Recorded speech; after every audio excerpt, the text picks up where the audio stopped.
Olá, pessoal. Meu nome é Débora Mara Pereira, eu sou pedagoga, tenho experiência com transtorno do espectro autista em contextos escolares e não escolares, tenho pós-graduação em educação e em arte-terapia e educação do ser.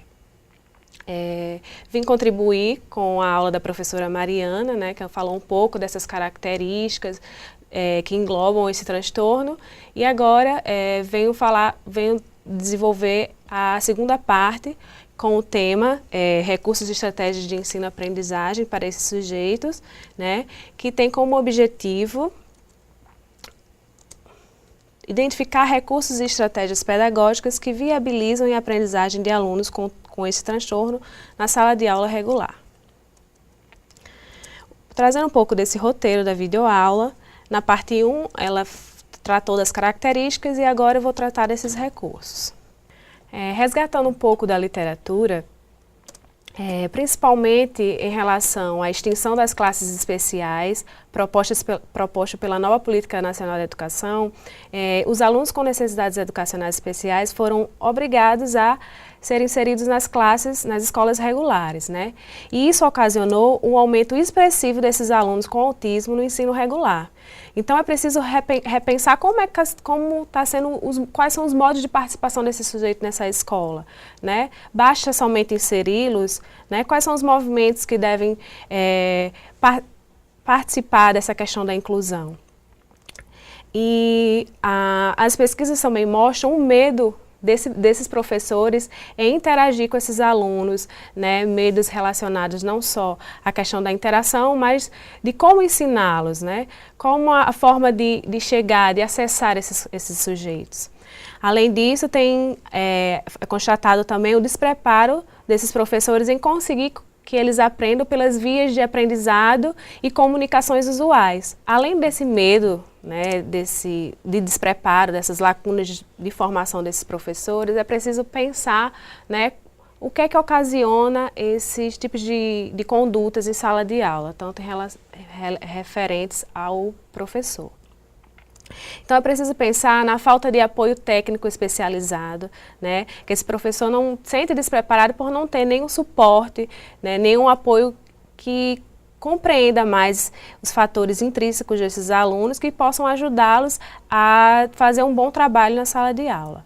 A questão das lacunas na formação inicial e continuada desses sujeitos, né, tanto a graduação quanto a própria formação continuada, né, que muitas vezes apresentam lacunas em relação ao modo como está sendo conduzida essa formação. As turmas numerosas, professores que lidam com alunos, com um grande número de alunos, como é que eu faço para dar conta da turma inteira e ao mesmo tempo desse menino que requer atendimentos mais individualizados? Exigências curriculares administrativas, né? Muitas vezes as escolas impõem, além dos afazeres do fazer pedagógico, uma série de outras atividades burocráticas em relação também à questão de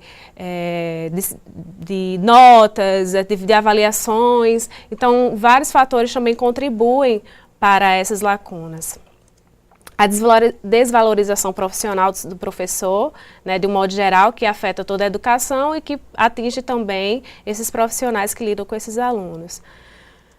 A lacuna de formação inicial e continuada, que já foi contemplada, e também a subjetividade do professor. Essa subjetividade pode ser na questão do professor aceitar aquele sujeito, né, de considerar que ele é um aluno que possui habilidades, né, dele ter acesso a esse sujeito, mas também tem muitos professores que ignoram, né, que vê aquele sujeito como incapaz, que ele não possui, de fato, habilidades como os outros alunos e, por enxergar essa incapacidade, ele não consegue ver outras possibilidades, né, e muito menos de se interessar em procurar estratégias para que possa, de fato, estar promovendo a aprendizagem desse sujeito. A partir dessas constatações, gostaria que vocês pensassem, e se vocês conhecem, algumas estratégias e recursos de ensino-aprendizagem que possam otimizar a aprendizagem desses sujeitos. eu trouxe aqui, fiz algumas seleções de algumas possibilidades e vamos procurar descrevê-las.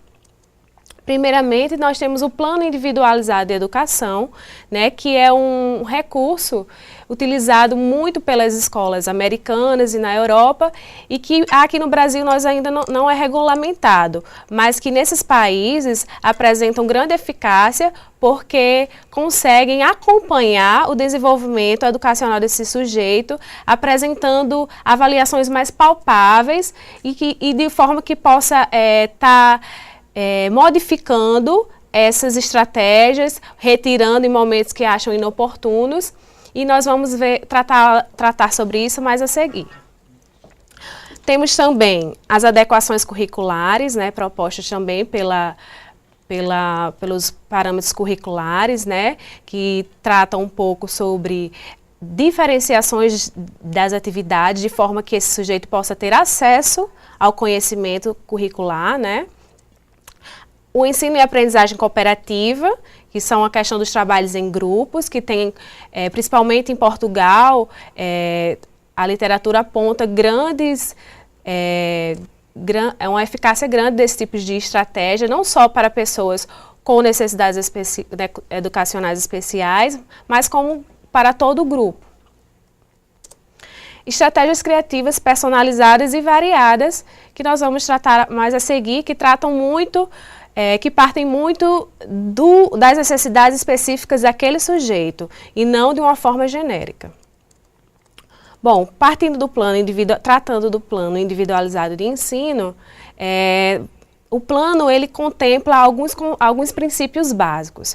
O primeiro princípio seria a área das habilidades que devem ser contempladas nesse plano. Então, eu destaquei aqui, no caso, as habilidades acadêmicas, de linguagem oral e escrita. Mas aí tem a matemática, tem a questão da ciências e as outras áreas de conhecimento. Aí, o segundo princípio seriam as metas e os objetivos, né? Quais são os objetivos que nós vamos priorizar para aquele sujeito? E aí eu destaquei, por exemplo, aqui, para um contexto de educação infantil, identificar as letras do próprio nome da escola, perceber e desenvolver os movimentos das letras do próprio nome, enfim. Então, aqui nesse plano vai ser destacado os objetivos que devem ser priorizados, considerando os objetivos para o grupo, certo? E o último objetivo que eu destaquei seria desenvolver a consciência corporal para a construção do desenho e da própria imagem. Então, aqui eu selecionei alguns objetivos partindo do conceito de uma criança na educação infantil.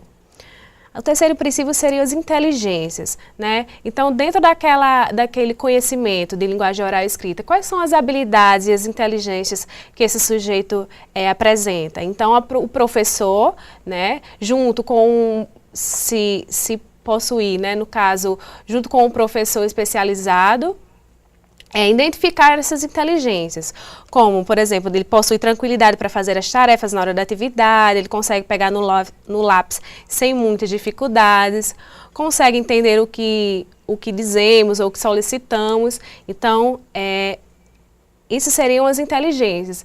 Então, o professor entendendo, tomando consciência dessas inteligências, ele vai conseguir propor quais são os recursos e estratégias que eu devo utilizar pensando nessas habilidades e nesses objetivos. Então, como metodologia e recursos, quais são as estratégias? Seria o pareamento de letras e palavras, cobrir o movimento das letras de seu nome e da escola, utilizando massinhas, letras vazadas e pontilhadas, usar imagens para estimular sua comunicação e compreensão dos conteúdos. Ao identificar os recursos e as estratégias metodológicas, então vamos pensar agora como é que está sendo o desempenho dele nessas estratégias, utilizando esses recursos. Então, o professor vai agora no último princípio, que é a questão da avaliação, registrar os momentos significativos durante essas atividades.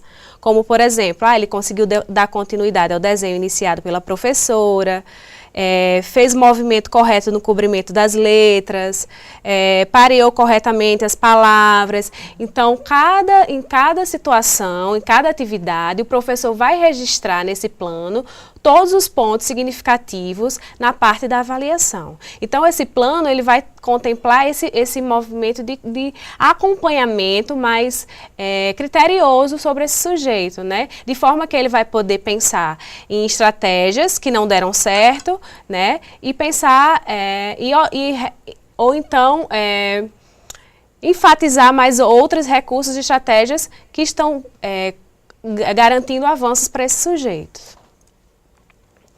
Agora, em relação às adequações das atividades.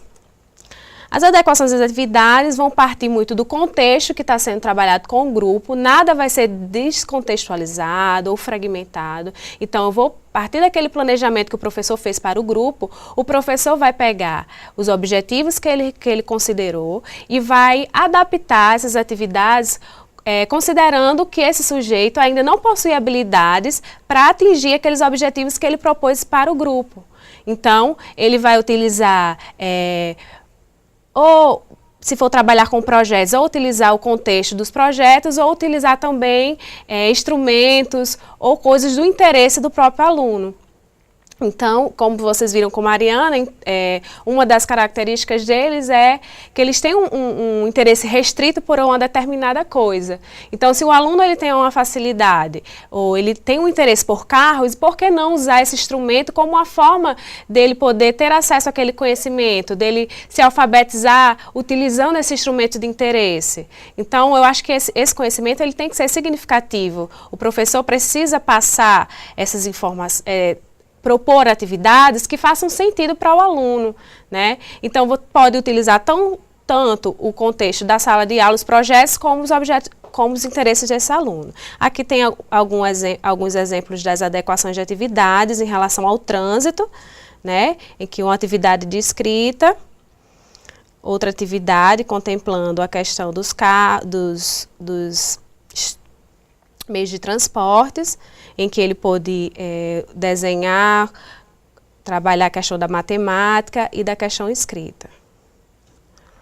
Aqui tem outros dois modelos, utilizando recortes de revistas, e o outro modelo trabalhando a questão da consciência corporal, tendo em vista que esse sujeito ele ainda não apresenta ainda habilidades motoras, né? Não consegue ainda escrever o nome e também fazer desenhos de uma maneira convencional.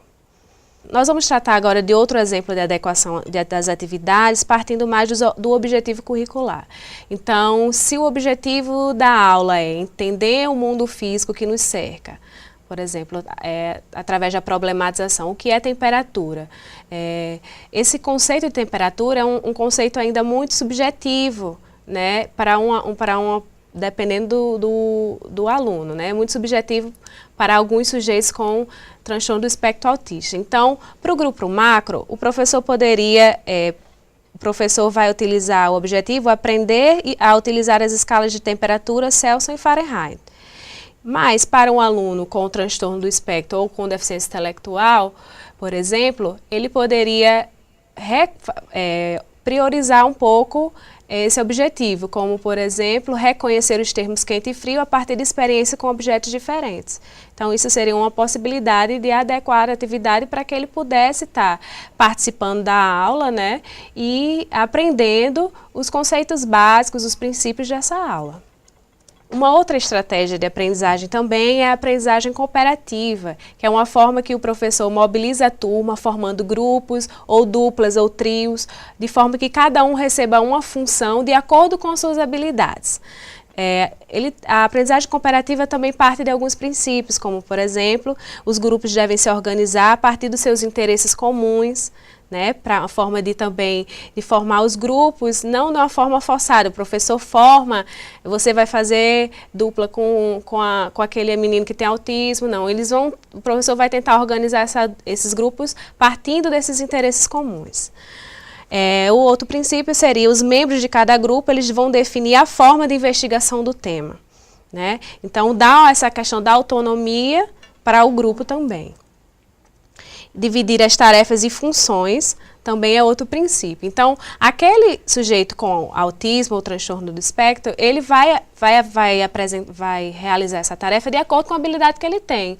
Então, ele pode ficar responsável pela pintura, né? Se ele não possui habilidade motora para recortar imagem, ele vai colar essas imagens. Então, o professor vai ter que enxergar naquele aluno a habilidade que ele tem, porque todas as pessoas apresentam as habilidades. Então, vai partir muito do olhar sensível desse professor, de detectar essas habilidades para que ele possa participar do grupo. Então, muitas estratégias grupais que utilizam esse movimento têm conseguido grandes participações desses sujeitos de uma forma bastante significativa.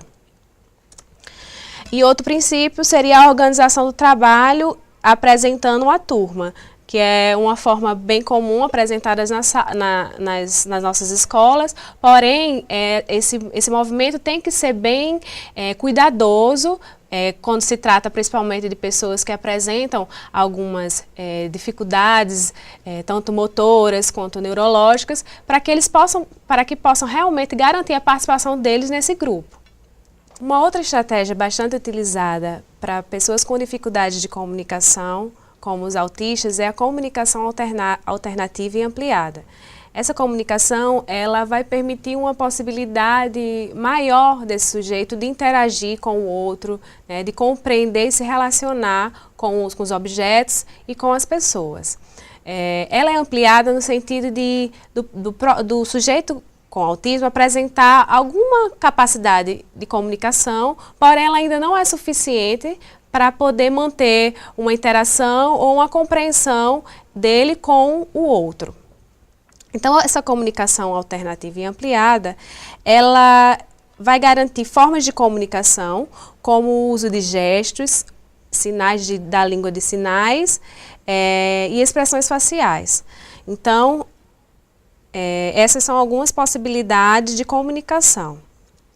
O uso de pranchas de alfabeto ou símbolos pictográficos e comunicadores, bem como o computador com voz sintetizada e tablets. Então, ela varia tanto de instrumentos simples, né, desde expressões faciais, como o uso de tecnologias mais avançadas, com laptops, com tablets, com recursos de voz.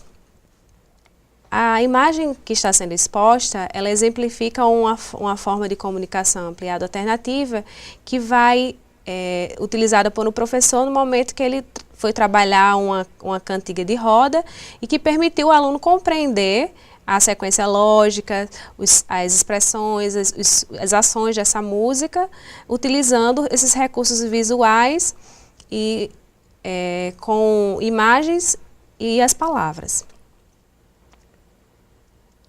Aqui a outra imagem é a questão da rotina, com cada dia da semana e vários símbolos sobre as atividades que ele iria fazer em cada dia e de forma que ele pode mobilizar e criar sua própria rotina de uma forma dele compreender o que vai ser feito em cada dia.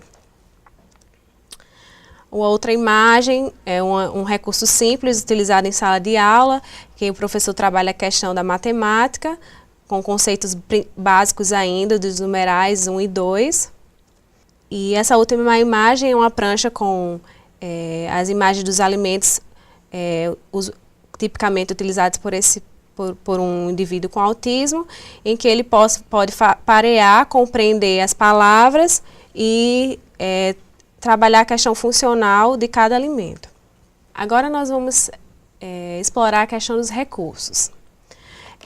Como um dos recursos bastante utilizados principalmente para a questão da alfabetização de alunos com esse transtorno, não só para a questão da alfabetização, mas para trabalhar todo o processo de ensino-aprendizagem desses sujeitos, é o computador, que ele vai ser concebido como uma fonte de recursos inesgotáveis de otimizar o aprendizagem desse sujeito, né? Um outro instrumento seria um outro recurso desculpem, seria a instrução assistida por computador, que tem sido apontado pela literatura como uma forma de fazer com que esses sujeitos consigam organizar mais os seus pensamentos, devido a essa dificuldade do processamento cognitivo, de organização, né? E também os recursos visuais, que vão atingir principalmente aqueles sujeitos com problemas de memória e de processamento organizacional. Partindo agora para as estratégias criativas personalizadas. O que seriam essas estratégias criativas personalizadas? São estratégias em que o professor cria essas atividades partindo das habilidades, dos interesses desse sujeito. Então, essas atividades, elas vão ser garantidas pela essa proximidade do professor com esse aluno. Então, não vai adiantar eu utilizar atividades tradicionais, que são comumente utilizadas para o grupo, se eu não tiver a consciência de que esse sujeito possui algumas especificidades, tanto em relação a questões motoras, sensoriais, cognitivas, que devem ser consideradas nesses momentos. Então, essas atividades, elas vão ser criadas pelo professor e ela vai servir para aquele aluno. Certo? Embora muitos alunos consigam também compreender aquele conhecimento utilizando aquela estratégia que o professor utilizou com um determinado sujeito, certo? Mas a ideia principal desse tipo de atividade é que ele seja personalizada, pensada para aquele sujeito. Então, eu trouxe aqui um exemplo de um menino com 16 anos de idade, com síndrome de Asperger, matriculado no 2º ano do ensino médio, numa instituição privada. Foram propostas algumas estratégias para esse sujeito, foram criadas partindo das habilidades dele, das especificidades inerentes a esse sujeito. Lembrando que a síndrome de Asperger, ele é um espectro do autismo, certo? Como Mariana falou na parte 1, o autismo ele apresenta alguns tipos de, na verdade o transtorno global, o transtorno do espectro autista apresentam algumas variações e dentre elas são o síndrome de Asperger. A estratégia comparativa de reescrita tem o objetivo de fazer o uso adequado da língua escrita. E essa estratégia foi utilizada, por exemplo, utilizando o jornal. O aluno teria que assistir ao jornal e registrar os momentos mais significativos que ele considerou. Então, ele registrava as suas ideias sobre as notícias, destacava com cores as palavras que ele repetia e, em seguida, ele reconstruía, ressignificava, reescrevia, no caso, esse texto. Então, o aluno ele utilizou esse termo pensando melhor para ele reescrever o texto partindo da análise daquelas palavras que foram destacadas em colorido, que foram as palavras repetidas, e aí ele pôde comparar o texto inicial com o texto que ele fez.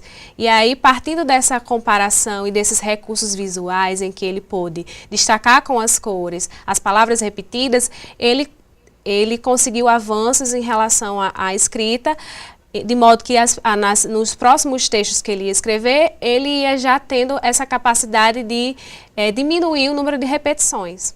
Então, o texto conseguiu se tornar mais coeso e mais organizativo.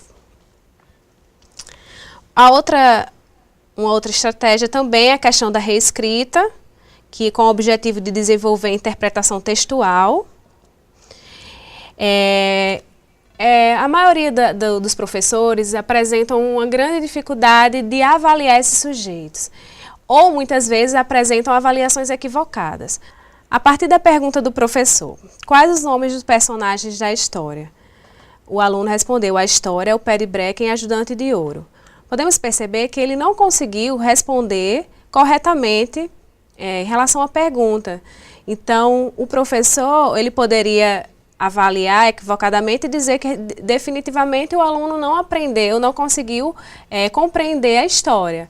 Porém, ao reescrever essa pergunta, o professor percebeu que ele conseguiu realmente compreender. Então, se você oferecer somente uma possibilidade de avaliar esse sujeito, não só eles, mas como todos os alunos, você está limitando e está avaliando equivocadamente aquele sujeito. Então, na segunda pergunta, por exemplo, qual é a principal função de pé de breque? O aluno respondeu, o pé de breque saiu sozinho triste porque os garotos não sabem.